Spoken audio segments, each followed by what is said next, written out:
સ્વાગત છે દોસ્તો સિનેમેટિક ગુજરાતી માધ્યમ વિડીયોમાં આપણે વાત કરવાના છીએ હેરાફેરી 3 ફિલ્મની ઓફિશિયલ એનાઉન્સમેન્ટ થઈ ગઈ છે। આજે આપણે તેની વાત કરીશું। ચેનલ ઉપર નવા હો તો ચેનલને સબસ્ક્રાઇબ કરી દેજો। આપ સૌ જાણો છો હેરાફેરી 3 ફિલ્મની ઘણા લાંબા સમય રાહ જોવાઈ રહી છે। આ ફિલ્મ માટે દર્શકો ખૂબ જ એક્સાઇટેડ છે કારણ કે આપ સૌએ હેરાફેરી અને ફિર હેરાફેરી આ બંને ફિલ્મો તો જોઈ જશે।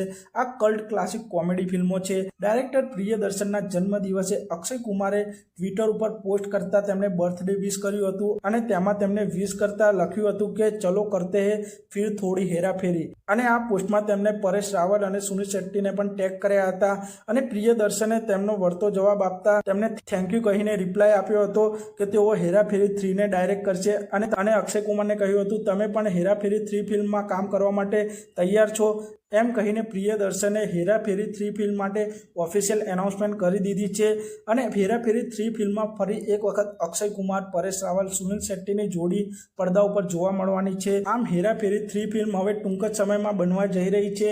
આ ફિલ્મ પણ તેની પાછલી બે ફિલ્મોની જેમ ધમાકેદાર કોમેડીથી ભરપૂર હશે।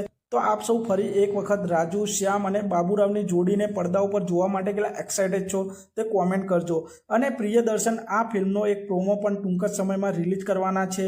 આપ સૌ હેરાફેરી 3 ફિલ્મ માટે કેટલા એક્સાઇટેડ છો તે કોમેન્ટ કરજો અને આપ સૌ આવા જ પ્રકારના બોલિવૂડ સાઉથ ફિલ્મોને લગતા વિડીયો જોવા માંગતા હો તો ચેનલને સબસ્ક્રાઇબ કરી દેજો, વિડીયોને લાઇક કરી દેજો અને જોતા રહો સિનેમેટિક ગુજરાતી।